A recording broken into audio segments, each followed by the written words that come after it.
New York City is, kind of like a museum of architecture. Its skyline is a famous collection of glass, steel, and stone. We all know the Empire State Building and the Chrysler Building. Those are symbols of ambition and art.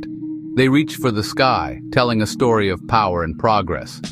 But this city, it's not just a collection of its most famous towers. It's also, a graveyard of forgotten dreams. For every celebrated landmark that stands today, another one has fallen. These lost buildings are the ghosts of a New York that once was, holding stories that are just as important as the ones we see every day. Their absence tells a story of change, of loss, and of the city's relentless march forward. The architectural history of New York is really a tale of constant replacement. It's a cycle of creation and destruction. Buildings rise, they serve a purpose, and then they often disappear. They make way for something newer, bigger, or more profitable. This process is part of the city's character. It's what keeps New York dynamic and alive. However, this constant churn also means that magnificent structures are often erased from memory. We walk past sites where architectural wonders once stood, completely unaware of the history beneath our feet. Remembering these lost buildings isn't about resisting change. It's about understanding the full, complex story of how our city was built and rebuilt over time. This forgetfulness is, in a way, a kind of cultural amnesia. We lose more than just brick and mortar when a building is demolished. We lose a piece of our collective past. We lose the physical evidence of a different era's values, its technology, and its artistic vision. The designs that have vanished were often bold and unique. They were experiments in style and engineering that could have taken the city in a different direction. They were landmarks that defined their neighborhoods and gave character to the streets. By forgetting them, we're left with an incomplete picture of New York's architectural journey, a story with missing chapters that are essential to understanding the whole narrative. In this exploration, we'll uncover some of these forgotten designs. We'll look at buildings that were once the pride of the city, but are now just footnotes in history books. We'll examine their unique architecture and understand the reasons for their demise. These are not just stories of demolition. They are stories about the values that shape a city. They challenge us to think about what we choose to save and what we allow to be lost. By revisiting these architectural ghosts, we can gain a deeper appreciation for the city's rich history and the creative spirit that has always defined New York. A spirit that continues to build the future, even on the foundations of a forgotten past. Long before the skyscrapers we know today, New York had a different kind of architectural marvel. It was the Crystal Palace, built in 1853 for the exhibition of the industry of all nations. Located in what is now Bryant Park, this structure was a breathtaking spectacle of iron and glass. It was inspired by London's famous Crystal Palace. The New York version was designed by architects Georg Karstensen and Charles Gildemeister. It featured a huge central dome, 100 feet in diameter, which was the largest of its kind in the nation at the time. The building was a testament to American ingenuity and a symbol of the country's growing industrial strength, a beacon of progress and modernity. The design of the Crystal Palace was revolutionary for its era. It was a delicate web of cast iron columns and girders supporting vast walls of glass. This created a light-filled interior that felt open and immense. Visitors were amazed by the feeling of being inside a giant, glittering jewel box. The building was shaped like a Greek cross, with 4 naves of equal length extending from the central dome. Sunlight poured through thousands of glass panes, illuminating the exhibits from around the world. It was more than just a building, it was an experience. It represented a new way of thinking about space, light, and construction, prefiguring the modernist architecture that would follow decades later.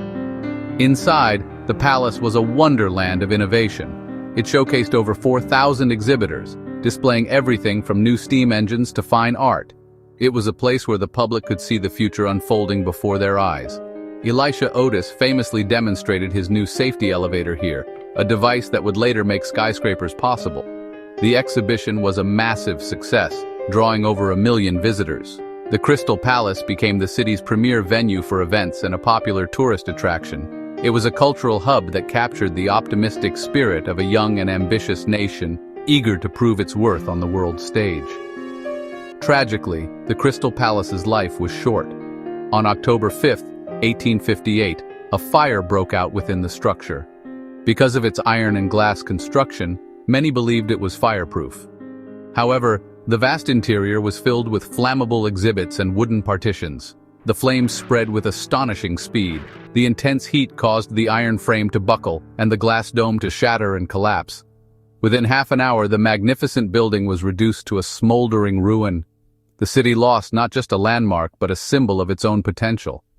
Today, nothing remains of the Crystal Palace but old drawings and photographs, a forgotten ghost in a park full of life. At the turn of the 20th century, New York was in a race to the sky. Corporations built towering headquarters as symbols of their power. Among these early skyscrapers, the Singer Building was a true titan. Completed in 1908, it was the headquarters of the Singer Manufacturing Company, famous for its sewing machines. Designed by architect Ernest Flagg, the building was a stunning example of Beaux-Arts architecture. It consisted of a 12-story base that occupied the entire lot, from which a slender 35-story tower rose dramatically. Its red brick and dark green terracotta facade, topped with a distinctive mansard roof and lantern, made it an instant and beloved landmark on the lower Manhattan skyline.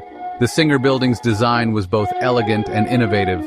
The tower was incredibly narrow for its height, giving it a graceful, almost delicate appearance despite its size. Flagg believed in the importance of light and air, so he designed the tall, slender tower to ensure that offices would have access to sunlight. The lobby was a work of art, finished with Italian marble, bronze reliefs, and soaring ceilings. For a brief period from 1908 to 1909, the Singer Building held the title of the tallest building in the world. It was a monument to corporate success and a masterpiece of early skyscraper design. For over half a century, the Singer Building was a fixture of the city's skyline. It was admired by architects and the public alike for its beauty and its bold engineering. Its unique silhouette was easily recognizable, a proud symbol of the Gilded Age. The building represented an era when corporations were not afraid to invest in architecture that was both functional and exquisitely beautiful. It was more than just office space. It was a public declaration of taste and prestige. The Singer Building stood as a testament to a time when commercial buildings could also be great works of civic art, contributing to the richness and character of the urban landscape. But the world of real estate is unforgiving. By the 1960s, the Singer Building's design was seen as impractical. Its slender tower offered small, inefficient floor plates that were not suitable for modern, large-scale office operations. A new owner, United States Steel, decided the site was more valuable than the structure standing on it. Despite protests from preservationists and architects, the building was doomed. In 1968, the Singer Building was demolished to make way for the anonymous black box of One Liberty Plaza. It earned the sad distinction of being the tallest building ever purposefully demolished, a record it held for decades. Its loss was a wake-up call, but it came too late for this architectural gem. There is no greater tragedy in New York's architectural history than the demolition of the original Pennsylvania station. Opened in 1910, it was not just a train station, it was a temple to travel. Designed by the renowned firm McKim, Mead & White, the station was a masterpiece of Beaux-Arts classicism. Its exterior was a monumental structure of pink granite, inspired by the ancient Roman baths of Caracalla. Grand colonnades and imposing facades gave it a sense of permanence and dignity. It occupied 2 full city blocks, a sprawling urban palace that welcomed millions of travelers to the city. It was a gateway that promised grandeur and adventure from the moment you arrived. The interior of Penn Station was even more breathtaking. The main waiting room was one of the largest public spaces in the world. Its soaring, barrel-vaulted ceiling, crisscrossed with steel and glass, rose 150 feet above the floor. Sunlight streamed through enormous arched windows, illuminating the vast space with a soft, cathedral-like glow. The room was modeled after the basilicas of ancient Rome, creating an atmosphere of awe and reverence. From there, travelers descended to the concourse, a marvel of cast iron and glass that was purely modern. This contrast between classical grandeur and industrial function made the station a unique architectural triumph, a perfect blend of past and future. For over 50 years, Penn Station was the heart of the city's transportation network. It was a place of dramatic hellos and tearful goodbyes. It was the backdrop for countless moments in the lives of ordinary New Yorkers and famous figures alike. The station was more than infrastructure. It was a part of the city's soul. It represented the power and ambition of the Pennsylvania Railroad and the city it served. To arrive in New York through Penn Station was to be immediately impressed by the city's importance. It was a civic monument that gave every traveler, rich or poor, a sense of dignity and wonder. Its scale and beauty were a gift to the public. However, by the mid-20th century, the age of rail travel was in decline. The Pennsylvania Railroad was facing bankruptcy. In a desperate move to raise funds, the railroad sold the air rights above the station. The decision was made to demolish the magnificent structure and replace it with a new underground station, topped by Madison Square Garden and an office building. Despite public outcry and protests, the wrecking ball began its work in 1963. The architectural critic Vincent Scully famously wrote of the demolition. "One entered the city like a god, one scuttles in now like a rat." The loss of Penn Station was a profound cultural wound, a sacrifice of beauty for the sake of profit that galvanized the modern historic preservation movement in New York and across America. In the early 20th century, New York's theater district was home to a venue so large it almost defies belief. This was the Hippodrome Theater, which opened in 1905 on 6th Avenue between 43rd and 44th Streets. It was honestly an entertainment palace on an epic scale.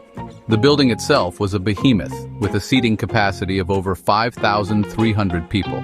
Its stage was 12 times larger than a standard Broadway stage, equipped with state-of-the-art hydraulic lifts that could raise and lower entire sets. It even had a massive 8,000-gallon clear glass water tank that could be raised from below the stage for aquatic spectacles. The Hippodrome was built for one purpose: to overwhelm the senses. The productions at the Hippodrome were legendary. They were not simple plays or musicals. They were extravagant spectacles that featured hundreds of performers, live animals, and stunning special effects. One show might feature a full-scale cavalry charge, while another would see chorus girls diving into the giant water tank. Entire circuses, complete with elephants and horses, would perform on its massive stage. The illusionist Harry Houdini made an elephant disappear here in one of his most famous acts. The Hippodrome offered a kind of entertainment that was bigger and more spectacular than anything else available, making it one of the city's top tourist attractions for years. The architecture of the Hippodrome, designed by Frederick Thompson and J.H. Morgan, was as grand as the shows it housed. The exterior was a flamboyant mix of styles, with two ornate towers flanking a grand arched entrance. Inside the auditorium was a sea of seats, all facing the enormous proscenium arch. The sheer scale of the space was part of the attraction. It was a theater built for the masses, offering affordable entertainment that could be enjoyed by the entire family. For decades, the Hippodrome was a landmark of Times Square, a symbol of New York's status as the entertainment capital of the world, a place where the impossible seemed to happen every night. Despite its initial success, the Hippodrome's immense size eventually became its downfall. The theater was incredibly expensive to operate. The massive productions required huge casts and crews, and simply heating and lighting the cavernous building was a major financial burden.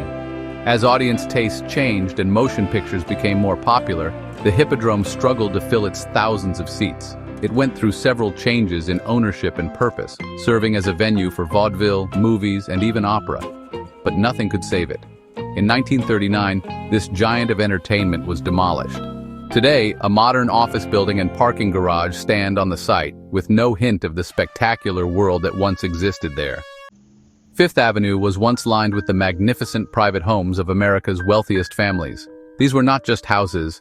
They were urban palaces designed to display immense fortunes. Among the most impressive were the Brokaw Mansions, a set of 3 interconnected homes at the corner of 5th Avenue and 79th Street, directly across from Central Park.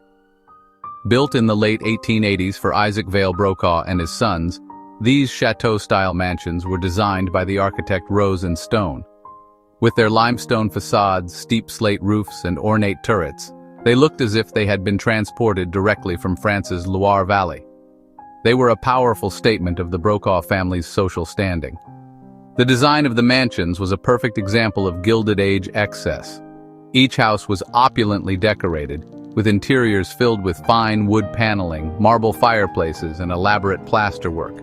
They were built to host lavish parties and to showcase collections of art and antiques. The main mansion, belonging to the family patriarch Isaac, was particularly grand. Its corner location gave it a commanding presence on one of the most prestigious intersections in the world. For decades, these homes were a symbol of the aristocratic lifestyle that once defined the upper reaches of Fifth Avenue. They represented a time when the city's elite lived in conspicuous splendor, their homes as much a part of the public spectacle as the park across the street. As the 20th century progressed, the era of the grand Fifth Avenue mansion began to fade. The enormous cost of maintaining such properties, including taxes and the large staffs required to run them, became prohibitive. The character of the avenue also changed, as luxury retailers and high-rise apartment buildings began to replace the private homes. One by one, the great mansions fell to the wrecking ball. The Brokaw family, however, held on. After Isaac Brokaw's death, his will stipulated that the main mansion could not be torn down during his last surviving child's lifetime. This led to a long and public battle over the fate of the property. The fight to save the Brokaw mansions became a significant preservation battle in the 1960s. By then, the houses were among the last of their kind on Fifth Avenue. Preservationists argued that they were architectural treasures that should be protected as landmarks. The developer who owned the property, however, saw them as an obstacle to progress, occupying a valuable piece of real estate. Despite a passionate campaign, the preservationists lost. In 1965, the mansions were demolished to make way for a large, plain apartment building. Their destruction marked the end of an era, a final definitive sign that the Gilded Age was truly over, and that Fifth Avenue's residential past had been erased in favor of modern high-rise living. The name Ziegfeld is synonymous with Broadway glamour. The great theatrical impresario Florenz Ziegfeld Jr. was famous for his Ziegfeld Follies, lavish revues that celebrated beauty, music, and spectacle. In 1927, he built a theater worthy of his productions, the Ziegfeld Theater on 6th Avenue. Designed by architects Joseph Urban and Thomas W. Lamb, the theater was a masterpiece of Art Deco design. Its exterior was a striking facade of light-colored stone with a distinctive oval-shaped front. It was modern and elegant, a departure from the more ornate styles of older theaters. It promised a new kind of theatrical experience, one that was sophisticated and forward-looking. The interior of the Ziegfeld Theater was even more remarkable. Joseph Urban, who was also a brilliant set designer, created a space that was both intimate and grand. The auditorium was a beautiful egg shape, which provided excellent acoustics and sightlines from every one of its 1,600 seats. The most stunning feature was a massive wraparound mural that covered the walls and ceiling. Titled "The Joy of Life," this colorful, allegorical painting depicted scenes of romance and revelry, creating an immersive and fantastical atmosphere. The entire theater was designed to be part of the show, a magical environment that prepared the audience for the spectacle to come on stage. The Ziegfeld Theater opened with the hit musical Rio Rita and went on to host many famous productions. It was the premier venue for the kind of spectacular musicals that Ziegfeld perfected.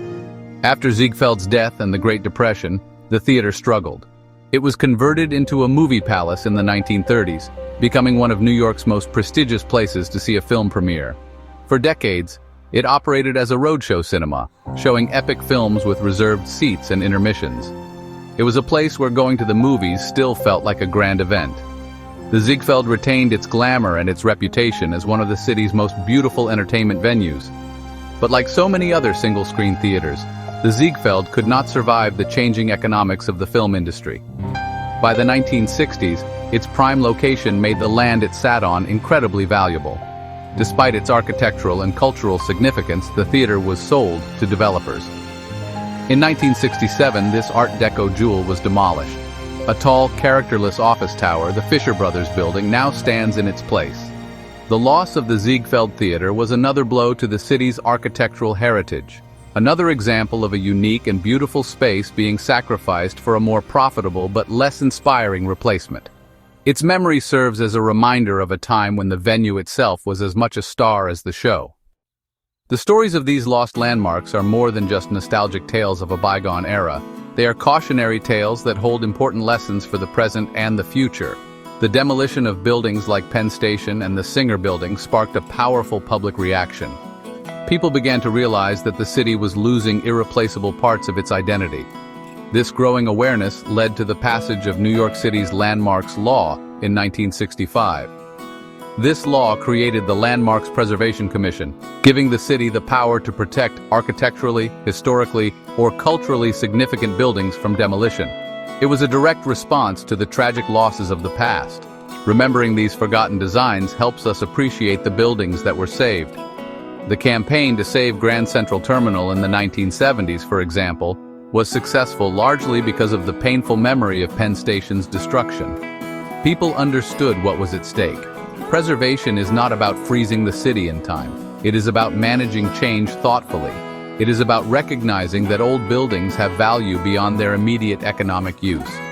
They provide a sense of place, a connection to history, and a richness to the urban fabric that cannot be replicated by new construction. They are the physical memory of the city, and their protection is essential for maintaining its character. These lost designs can also be a source of inspiration for contemporary architects and planners. The ingenuity of the Crystal Palace, the elegance of the Singer Building, and the immersive artistry of the Ziegfeld Theater all demonstrate a commitment to creativity and public spectacle that can seem lacking in today's more utilitarian architecture. By studying these forgotten projects, we can learn about different approaches to design, materials, and the creation of public space. They remind us that buildings can be more than just functional containers. They can be works of art that uplift the human spirit and contribute to the civic life of the city. Ultimately, the lesson from the rubble is one of balance. A great city must evolve, but it must not erase its past in the process. The loss of these landmarks teaches us that progress should not always come at the cost of beauty and history. We have a responsibility to be stewards of our built environment, to make conscious decisions about what we keep and what we let go. By remembering the ghosts of New York's skyline, we are better equipped to protect the treasures that remain. We honor the past not by mourning what is lost, but by ensuring that its lessons guide us as we continue to shape the city for generations to come. The New York City skyline is a living document, a story written in steel and glass that is constantly being revised. We rightly celebrate the icons that define it today, from the Art Deco spires of Midtown to the new glass towers of the World Trade Center. But the full story of the city's architecture includes the chapters that have been erased.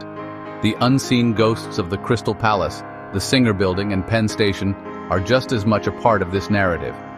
They are silent witnesses to the city's relentless ambition, its capacity for breathtaking creation, and its occasional heartbreaking carelessness. Their stories are woven into the very ground beneath the modern metropolis. These forgotten landmarks were not just buildings, they were reflections of the city's aspirations at different points in its history. They represented bold visions for what New York could be: a center of industry, a capital of entertainment, a gateway to the world. They were designed with a sense of pride and a commitment to public grandeur that enriched the lives of all who experienced them. Their loss diminishes our understanding of the city's architectural evolution. It leaves gaps in our collective memory, making it harder to appreciate the full scope of the creative forces that have shaped New York over the centuries. Learning from this history is crucial. The preservation movement born from these losses has saved countless treasures, from Grand Central Terminal to the cast-iron buildings of Soho. It has taught us that old and new can coexist, creating a city that is layered, complex, and endlessly fascinating. The challenge today is to maintain that vigilance, to continue to argue for the value of history and beauty in a city driven by economic pressures. We must ensure that the landmarks of our own time are not so easily discarded by future generations, and that the decisions we make about our built environment are guided by a deep respect for the past. So, the next time you walk through Bryant Park or past the entrance to the modern Penn Station, take a moment. Try to imagine what once stood there. Picture the glittering dome of the Crystal Palace or the majestic waiting room that welcomed millions. By remembering these lost designs, we do more than just honor the past. We enrich our own experience of the present. We see the city not just for what it is, but for everything it has been. We connect with the unseen ghosts of the skyline, and in doing so, we gain a more profound appreciation for the fragile, beautiful, and ever-changing city we call home.